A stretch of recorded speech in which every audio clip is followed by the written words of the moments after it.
Muy bien, la verdad es que predicador invitado, gracias. Siempre es un privilegio poder compartir la palabra de Dios, sea porque estás invitado o sea porque estás en tu iglesia, ¿verdad? Estoy en mi iglesia, me siento en familia, así que... Pero también es un privilegio. Muy bien, hoy voy a empezar con cine, ¿vale? Y os voy a hacer una pregunta. ¿Cuántos de vosotros, y quiero que levantéis la mano si es afirmativa, ¿vale? ¿Cuántos de vosotros habéis visto la película Ben-Hur? Y lo mismo, que la haya visto más de una vez, que levante las dos manos. No, es igual. Es broma. Muchos. Es un clásico. Yo recuerdo que tenía, no sé exactamente la edad, pero tendría unos 7 años así, y la repusieron en el cine, ¿vale? Porque no, la habían estrenado muchos años antes, lo sabéis, ¿no?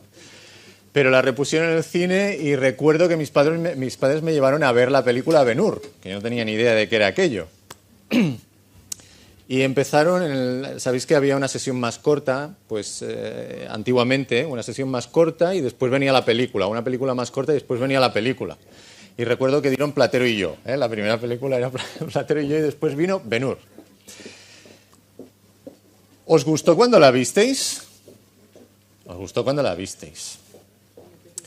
Un niño con 7 años, es van passar, se tragó una película de 3 horas y pico. ¿Qué niño con 7 años hoy se traga una película de 3 horas y pico? Vamos, sale de allá, pero horrorizado. Bueno, de hecho, yo creo que sus padres han de salir antes de que acabe la sesión y los que salen horrorizados son ellos, porque el niño ya le ha formado un espectáculo en el cine, ¿vale?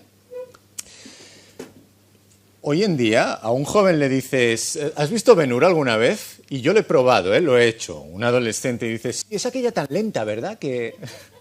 Es aquella tan lenta. Digo, sí, es aquella tan lenta que tiene 11 Oscars, pero es igual, para él es una película muy lenta, ¿vale?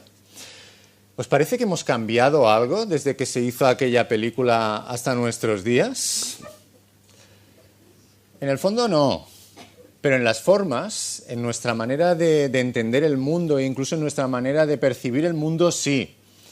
Hoy no tiene sentido enviar a un niño de 7 años a ver una película de 3 horas y media, una película, vamos a decir, lenta, ¿vale? Vamos a decir lenta, no tiene ningún tipo de sentido.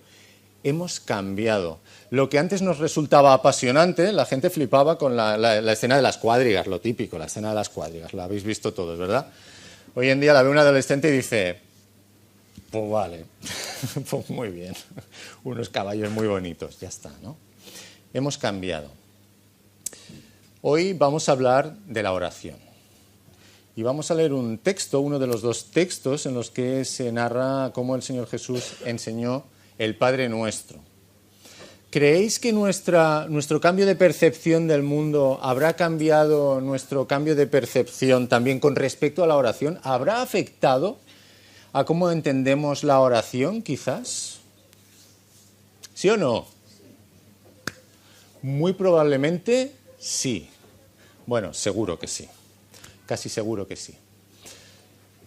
Pues yo os pido que quitéis aquello que el mundo ha metido en nuestras cabezas hoy, ¿vale? Que lo dejemos a un lado, que lo dejemos en un rinconcito y que nos centremos en lo que la palabra de Dios nos dice sobre lo que es la oración, sobre lo que es de hecho una vida de oración y sobre aquel ejemplo que nos puso el Señor Jesús, no para que lo repitiésemos como loros, ya lo avanzo, después lo veremos otra vez, no para eso, pero sí para que lo tengamos como modelo en nuestras vidas de oración, para que sea un modelo, un buen ejemplo para nuestras oraciones, las de cada uno de nosotros.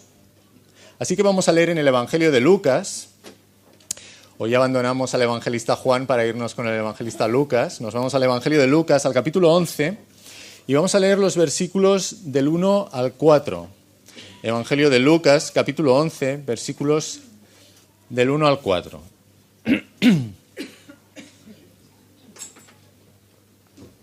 Lo tenéis, de hecho, en pantalla. Voy a usar la versión Reina Valera, de 1960. Y dice el evangelista Lucas, aconteció que estaba Jesús orando en un lugar y cuando terminó uno de sus discípulos le dijo, Señor, enséñanos a orar como también Juan enseñó a sus discípulos. Y les dijo, cuando oréis, decid, Padre nuestro que estás en los cielos, santificado sea tu nombre, venga tu reino. Hágase tu voluntad como en el cielo, así también en la tierra. El pan nuestro de cada día, dánoslo hoy, y perdónanos nuestros pecados, porque también nosotros perdonamos a todos los que nos deben, y no nos metas en tentación, mas líbranos del mal. Que el Señor bendiga su palabra. Es un texto breve, pero en el que hay muchísimas cosas. En realidad, vamos a desgranarlo entre la predicación de hoy y la predicación del domingo que viene, pero ya os digo que se quedan cortas, muy cortas, porque hay muchas cosas que ver, analizar e interiorizar en este pasaje de la Escritura. De hecho, hay tantas que hoy vamos a meditar en los versículos 1 y 2. Y la semana que viene lo haremos en los versículos 3 y 4, ¿vale? Y ya os digo que a pesar de todo hay mucho material solamente en estos versículos. ¿Qué es lo que el evangelista nos está diciendo en este texto y qué es en última instancia lo que el Señor Jesús les estaba diciendo a sus discípulos y nos dice a nosotros hoy por medio de la oración modelo del Padre Nuestro?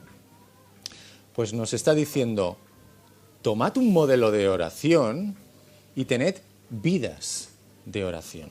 Modelo de oración y vidas de oración. Que la vida de oración sea un estilo de vida, que no sea me acuerdo de vez en cuando, no, que sea una vida regada por la oración, toda ella, en todo momento. Y lo voy a desgranar en 3 puntos. El primero dice, el Padre Nuestro es un modelo dado por el ejemplo. Y vamos a ver qué queremos decir exactamente con esto. Es un modelo, sí, pero no dado solamente en teoría, sino que está dado desde el ejemplo, del ejemplo del Señor Jesús. Después veremos que el Padre Nuestro es un modelo comunitario. Esta palabra es muy importante. Un modelo comunitario, de comunidad, no de uno solo, sino de comunidad, de muchos. Y el tercero de los puntos dice, el Padre Nuestro es un modelo de adoración por medio de la oración. Y qué importante es la adoración. Con adoración estamos hablando de una actitud interna, no simplemente de algo que se ve afuera, sino de algo interno, de algo que ha de cubrir todas nuestras vidas. Así que vamos a por el primero de estos puntos. El Padre Nuestro es un modelo dado por el ejemplo y vamos a leer el versículo 1. Aconteció que estaba Jesús orando en un lugar y cuando terminó uno de sus discípulos le dijo, Señor, enséñanos a orar, como también Juan enseñó a sus discípulos. Los discípulos del Señor Jesús pasaron unos 3 años aprendiendo del Maestro, estuvieron en el mejor seminario que ha existido nunca sobre esta tierra, porque estuvieron con la misma fuente de autoridad de todo lo que sabemos sobre teología, que es el Señor Jesucristo. 3 años. Y en esos 3 años les enseñó muchísimas cosas, también de doctrina. Muchísima doctrina aprendieron en aquel tiempo. Estamos dando el Evangelio de Juan, ¿verdad? Pues como que empezamos a ser expertos en el Evangelio de Juan, como lo somos en Gálatas, os voy a hacer una pregunta. Si yo os digo que Juan se quedó muy bien con el mensaje de Jesús sobre una doctrina tan importante como que Jesús es Dios, ¿estoy diciendo algo correcto o no lo estoy diciendo correctamente? Sí, lo estoy diciendo correctamente. Que me diga alguien un versículo del Evangelio de Juan donde se dice explícitamente que Jesús es Dios. Muy bien. Y eso que no hemos llegado a ese texto. Fantástico. Tenemos alumnos aventajados. El verbo era Dios. Juan 1:1. ¿Eso es doctrina o no es doctrina? Es doctrina. Es importante, claro, lo está diciendo el evangelista Juan, porque quiere que a la iglesia le quede muy claro. Por tanto, la doctrina es importante. Conforme avancemos en el Evangelio de Juan, veremos otras doctrinas, como por ejemplo que Dios es espíritu, lo veremos en el capítulo 4. No es un ente físico, no es una persona, sino que Dios es espíritu, espíritu perfecto, simplicísimo, absoluto. Ya lo veremos, ¿verdad? ¿Qué quiero decir con esto? Que la doctrina es importante, nunca la desechemos. Pero Jesús no solamente enseñó doctrina. ¿Sabéis qué enseñó también? Práctica. Práctica. Doctrina sí, muy importante, pero también práctica. ¿Os habéis fijado cómo comienza este texto? El versículo 1, en la parte A, la primera parte del versículo, dice: aconteció que estaba Jesús orando en un lugar. No dice, y subió a su cátedra y les dijo, abran sus libros por la página 25, vamos a estudiar la oración, hermanos. No, Jesús estaba orando en aquel mismo momento. Y fue porque Jesús estaba orando en ese mismo momento, es decir, porque tenía una vida de oración, de relación con su Padre, porque en última instancia, ¿qué es la oración? ¿Qué es la oración? Es relación con Dios porque estamos hablando a Dios mismo. Pues Jesús estaba hablando con su Padre y porque estaba hablando con su Padre, los discípulos lo vieron y dijeron, si Jesús está orando, esto tiene que ser muy importante, porque nosotros somos discípulos de Jesús, nos fijamos en Jesús, Él es nuestro modelo para todo en la vida, Él está orando, pues, Señor, enséñanos a orar, por favor, enséñanos a orar. Es importante. ¿Os parece que podemos aprender algo de esto que estamos hablando directamente? Y eso que aún no hemos entrado en el Padre Nuestro. ¿Os parece que eso nos dice algo a nosotros o no nos dice nada a nosotros? Sí, ¿verdad? Va a ser que sí. Doctrina sí, necesitaban enseñanza, pero praxis, práctica también. Que el Señor Jesús estuviese hablando con su Padre generó una necesidad en sus discípulos. Pudieron ver esa necesidad a través de lo que Jesús estaba haciendo. No nos engañemos, muchos otros nos tienen a nosotros como referentes. Muchos otros se fijan en nosotros, en nuestras vidas. Estoy hablando como cristianos individuales ahora, como cada uno de nosotros como cristianos individuales. Recuerdo una cosa de mi madre de toda la vida. Una cosa que nunca ella pensó que yo me fijase en eso, pero resulta que sí, que me fijaba. ¿Sabéis qué hacía cada mañana, absolutamente cada mañana? No importaba que fuese una buena temporada o que fuese una mala temporada, que hubiese alegrías o hubiese penas. Leía la palabra y oraba. Leía la palabra y oraba. Tiene, de hecho, una vida de oración, una vida intensa de oración. ¿Y sabéis en quién se quedó eso? ¿En la retina de quién se quedó eso? Del que os está hablando. ¿Y sabéis de quién había aprendido ella eso? De otros hermanos que había en la iglesia, sí. ¿Pero sabéis de quién? Del Señor Jesús. Ella veía que el Señor Jesús oraba, luego yo también oro. No nos engañemos, nuestras vidas afectan a otros. Aquello que hacemos afecta a otros. Y os digo un secreto, aquello que no hacemos, también. Aquello que no hacemos, también afecta a otros. El ejemplo, qué importante es el ejemplo. Pero todavía más importante que el ejemplo. Vamos a ver el Padre Nuestro, por encima, sí. Yo os invito a que lo veáis en más profundidad en casa. Hay muchas cosas aquí que no podremos tocar, es una predicación esto. Y lo damos por hecho, que podemos orar, que podemos hablar a nuestro Padre con toda naturalidad. Pero ¿en virtud de qué podemos hablar con Él? ¿Sabéis en virtud de qué podemos orar? ¿Sabéis en virtud de qué podemos hablar con Él con toda naturalidad, tener relación con Él cada día? En virtud de que un día el Señor Jesús, dando su vida en la cruz del Calvario, restableció la comunicación entre nosotros y Él. Su muerte está presente en cada una de tus oraciones. Su muerte está presente también cuando dejamos la oración a un lado. Imaginaos lo importante que es. Imaginaos de qué estamos hablando. Imaginaos del privilegio que es. Oramos, podemos orar cada día a costa de la muerte de nuestro mismo Salvador, a costa de la muerte del Señor Jesús, que restableció esa comunicación allá en la cruz, en el Gólgota.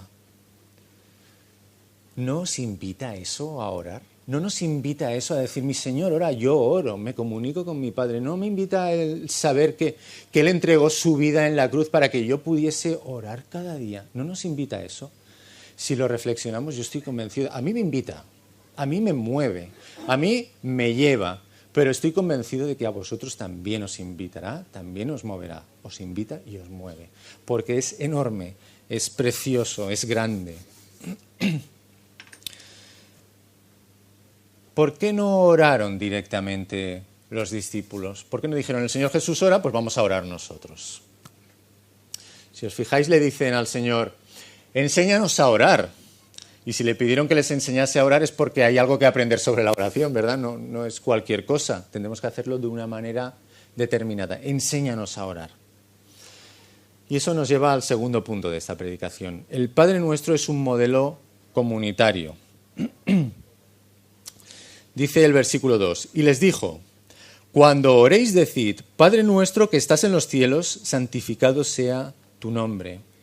Venga tu reino, hágase tu voluntad como en el cielo, así también en la tierra. Padre nuestro, esto es lo primero que nos encontramos. Y la primera palabra es Padre. ¿Nos resulta normal decir Padre en las oraciones? ¿Sí o no? Nos resulta normal, claro que sí, somos cristianos. Os explico otro secreto. Un judío de la época de Jesús en la vida hubiera llamado Padre a Dios. En la vida. Porque Dios era Padre de la nación, Padre de Israel, había elegido a un pueblo cuando de hecho aún no existía, lo eligió en Abraham.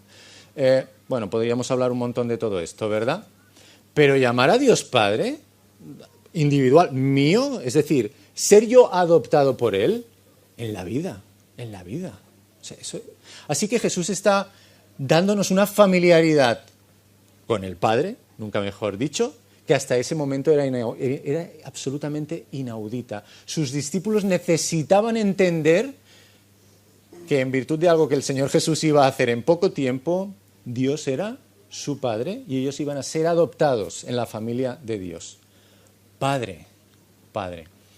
Qué sencillo, con qué ligereza lo decimos algunas veces, pero qué profundo, qué importante, qué maravilloso, qué grande.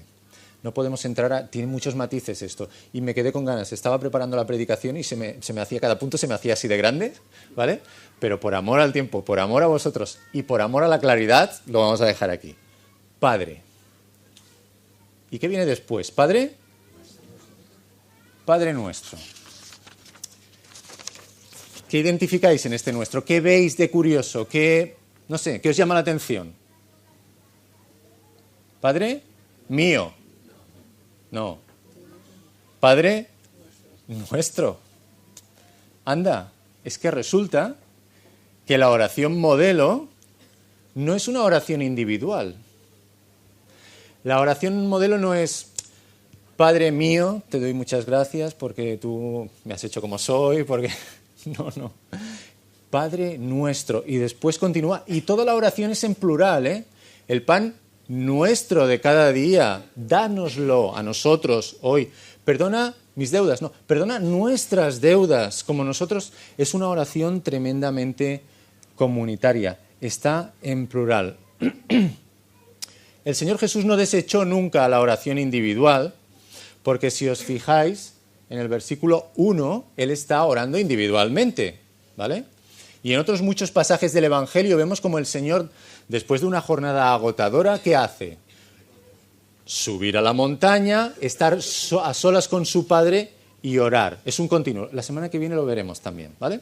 Así que la oración individual es perfectamente legítima. Pero no deja de ser sintomático que aquella oración que tenía que ser el modelo para cada uno de nosotros y también para la Iglesia sea en plural, sea comunitaria. ¿Qué querrá el Señor Jesús con esto, no? Exactamente, ¿qué debe querer? Pues mira, nuestros hermanos del primer siglo entendieron a las 1000 maravillas lo que quería decir el Señor Jesús. Lo entendieron a la primera doctrina, lo entendieron, ¿vale? Pero también lo aplicaron, praxis. Teoría sí, pero práctica también. Y os voy a leer un versículo que está en Hechos de los Apóstoles, capítulo 2, versículo 42. No hace falta que lo busquéis, escuchadlo. Y si queréis en casa lo podéis meditar, claro que sí. Dice, y perseveraban en la doctrina de los apóstoles, en la comunión unos con otros, en el partimiento del pan y en las oraciones. Y en las oraciones. ¿Os habéis fijado que lo estaban practicando en comunidad? Entendieron perfectamente que era algo comunitario, entendieron perfectamente la necesidad de ser iglesia, de ser cuerpo de Cristo, de que un creyente no hace la guerra de guerrillas por su cuenta, sino que siempre tiene en cuenta a sus hermanos. Fijaos, este versículo dice muchas cosas y muy interesantes. La primera palabra que encontramos en Hechos 2:42 es y perseveraban. Y perseveraban. ¿En qué perseveraban? En la doctrina, porque sabían que era importante, lo hemos dicho antes, que nadie deseche la doctrina, que nadie la deseche, porque es parte sustancial de nuestro vivir cristiano, parte sustancial. En la comunión, unos con otros, estaban juntos, perseveraban, es decir, no una vez cada 5 años y después, ¿vale? Perseverar es de continuo, de continuo, de continuo, de continuo. Porque cuando piensas que algo es importante, ¿qué haces? Bueno, cuando tenga tiempo, darle prioridad, darle prioridad. Perseveraban en la comunión. ¿Perseveraban en qué? En el partimiento del pan, dice. De aquí un rato lo vamos a hacer. En el partimiento del pan era algo tan entrañable para ellos, era algo que les transportaba con su Señor, a lo que su Señor había hecho, a la sangre que vertió, a su carne partida en aquella cruz. Perseveraban en ello porque era importante.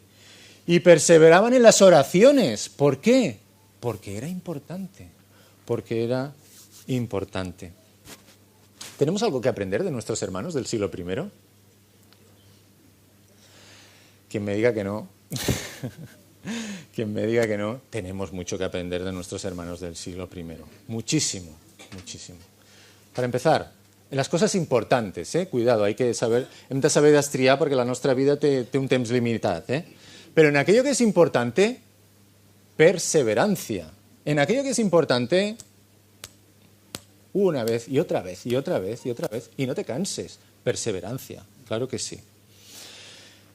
Y en este versículo hay muchas cosas, me quedo con lo que es el centro de la predicación. Vida de oración, perseverar en una vida de oración, porque es importante, una vida de oración individual.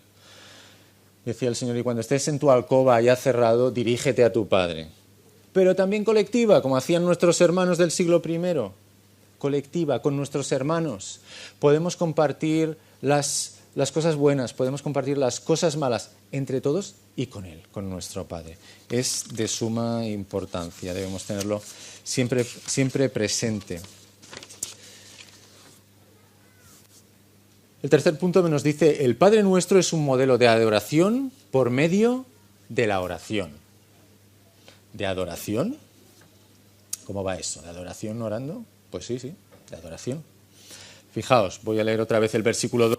Y les dijo, cuando oréis, decid, Padre nuestro que estás en los cielos, santificado sea tu nombre, venga tu reino, hágase tu voluntad, como en el cielo, así también en la tierra. He dicho que con la palabra Padre, ¿qué se denotaba? Familiaridad, proximidad, una proximidad que ningún judío hasta aquel momento, ningún creyente había tenido con Dios. Ahora se le llama Padre en cada una de las oraciones, Padre nuestro. Pero ¿os habéis fijado que viene inmediatamente después? Que estás en los cielos. Cuidado, porque el Señor está aquilatando las cosas. Familiaridad, sí. Pero ¿cuántas veces, personalmente, yo he escuchado oraciones que parece que están dirigidas, y perdonadme la expresión, a un amiguete? ¿Cuántas oraciones hay que parece que van de colegueo? Bueno, vamos a llegar a un término medio, venga, ni para ti ni para mí. ¿Cuántas oraciones escuchas que, no, Padre nuestro, sí, proximidad, que estás en los cielos? Cuidado, ¿qué quiere decir esto? ¿Sabéis qué quiere decir? Que Dios es trascendente. ¿Y sabéis qué quiere decir que Dios es trascendente? Que está más allá de todo lo que puedas llegar a pensar jamás o a imaginarte nunca. Que a pesar de que está dentro de ti, también está infinitamente por encima tuyo. Que no es un amiguete, que es tu Padre celestial, es decir, el que está allá arriba, al que has de tener como... No sé si captamos la idea, ¿verdad? El Señor Jesús nos da familiaridad. Hemos sido adoptados, de hecho, como hijos de Dios. Somos parte de la familia de Dios. Pero no estamos hablando de un igual. Estamos hablando del Padre Celestial, aquel que está por encima de absolutamente todos. Santificado sea tu nombre. Santificado sea tu nombre, sigue diciendo la oración. Claro, supongo que a nadie se le ocurrirá pensar que santificar el nombre de Dios sea hacerlo limpio, hacerlo puro, apartarlo. Dios es santo, Dios es 3 veces santo, es santísimo, es perfectamente santo. No se está refiriendo a esto. Entonces, ¿a qué se estará refiriendo con esta frase? Santificado sea tu nombre. Y os doy una pista. ¿Se honra el nombre de Dios hoy como se debe de honrar? No. En la Iglesia intentamos honrar el nombre de Dios, queremos honrar el nombre de Dios y a pesar de todo, pero fuera de nuestras puertas, ¿se honra el nombre de Dios? No, para nada. ¿Qué es lo que estamos pidiendo a través de santificado sea tu nombre? Santificado en nuestros corazones, Señor. Que tengas la honra que realmente mereces por nuestra parte, pero también por la del mundo entero, que el mundo reconozca que tú eres quien eres. No, que eres quien eres. El Dios que está en los cielos, el Dios trascendente, pero también que se ha acercado a nosotros. Santificado sea tu nombre. Sigue diciendo, venga tu reino, hágase tu voluntad, como en el cielo, así también en la tierra. Venga tu reino, hágase tu voluntad. Hágase tu voluntad. ¿Qué estamos diciendo con esto? Que lo que deseamos es que se haga su voluntad, no nuestra voluntad. Por desgracia, porque somos seres pecadores, muchas veces no coinciden las dos.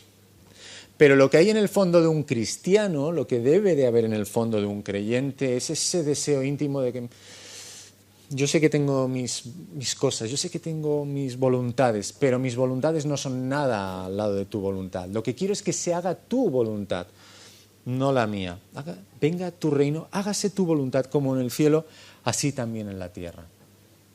Que se haga en la tierra, en toda la tierra se haga la voluntad del Padre. En toda la tierra. ¿Y dónde tendría que empezar esa voluntad cuando lo pedimos nosotros? Maite acaba de dir, en mi. Sí, en cadascun de nosaltres. Hágase tu voluntad. Así en la tierra como en el cielo, en todas partes. Pero primeramente, si lo estamos pidiendo nosotros, ¿en quién? En nosotros primeramente. ¿Hay adoración en esta oración? ¿Hay adoración? Fijaos que no empieza diciendo, Padre nuestro, danos el pan nuestro de cada día y perdona nuestras deudas. Y después, no. Padre nuestro que estás en los cielos, santificado sea tu nombre, venga tu reino, hágase tu voluntad, así en la tierra como en el cielo. Primeramente se enfoca la oración a Dios, a reconocer quién es Dios. Hay adoración en esta oración muchísima. Hay adoración, hay ponerse de rodillas, clavarse de rodillas y reconocer que Él es Dios, que Él es Dios. ¿Qué es la adoración? Os pregunto a vosotros. Reflexionad unos segundos. ¿Qué es la adoración?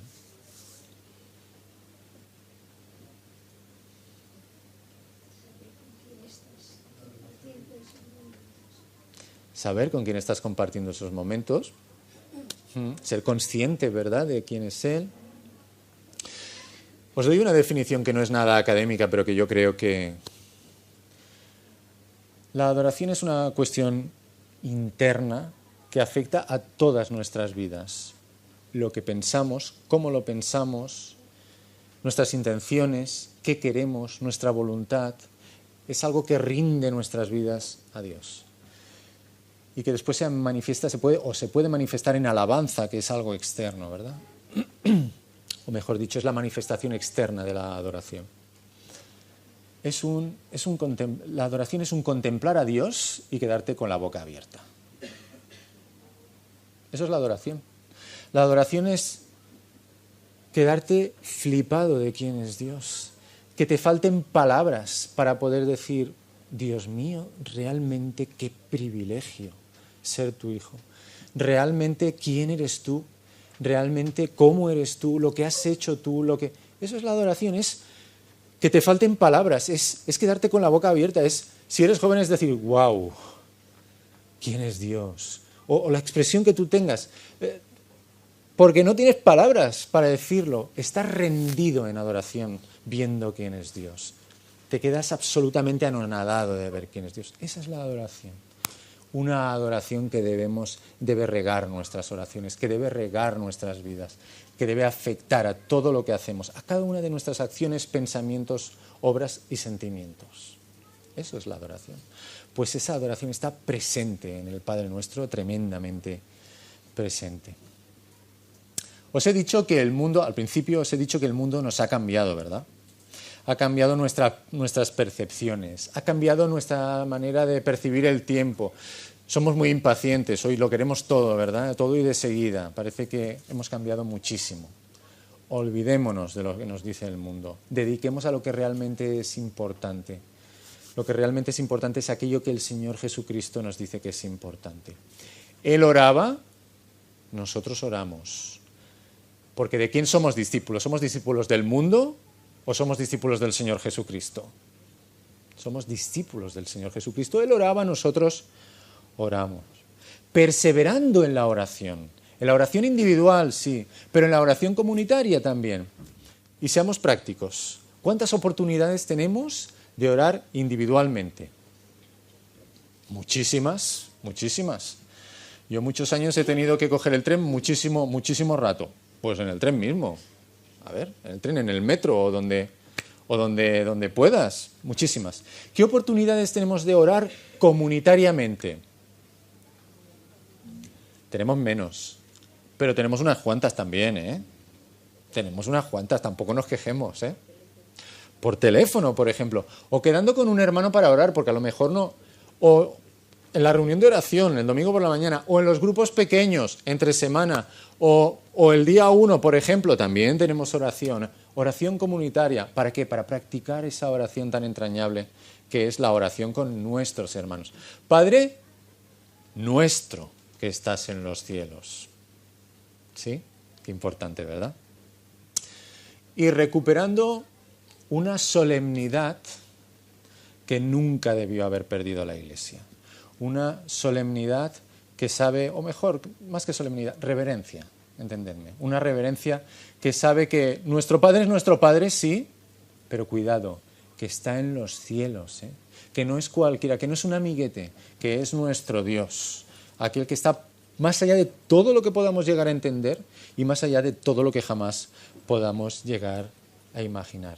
Y oremos sabiendo y pensando que podemos orar porque un día el Señor Jesucristo restableció la comunicación entre el hombre y Dios, entre cada uno de nosotros y el que ahora es nuestro Padre, por medio de su muerte en la cruz, de su muerte intercesora en la cruz. Que el Señor bendiga su palabra. Me gustaría acabar esta predicación y me gustaría acabar precisamente orando. Sí, Padre nuestro, que estás en los cielos, Señor, gracias porque tenemos el privilegio, el enorme privilegio de poder dirigirnos a ti como hijos tuyos, porque tú has querido adoptarnos a cada uno de nosotros, pero también como iglesia, Señor, como familia de la fe, como redimidos por tu Hijo Jesucristo. Te damos gracias por el inmenso privilegio que es podernos dirigir a ti. Te damos gracias por quien tú eres, Señor, porque eres Dios poderoso, enorme, un Dios que no podemos llegar nunca a entender, que no podemos poner límites, que no podemos definir, Señor, enteramente, porque te escapas de nuestras mentes. A ti gracias, Señor, porque realmente te nos escapas, porque eres enorme. Nos ponemos delante de ti, Señor, en adoración y en gratitud, Señor. Ayúdanos a ser hijos tuyos que perseveran en la oración, Señor, que tienen deseo de orar, porque ven a su maestro que ora, Señor, porque entienden lo que costó que pudiésemos orar, Señor, porque entienden todo aquello que tu Hijo Jesucristo hizo en la cruz por cada uno de nosotros. Te lo agradecemos, Señor, te damos las gracias y te suplicamos que nos ayudes a ser más cada día como aquel que es nuestro modelo y nuestro maestro, más cada día como nuestro Señor Jesucristo, Señor. Te damos las gracias. En el nombre y por todo aquello que Él hizo en la cruz te lo pedimos. Amén.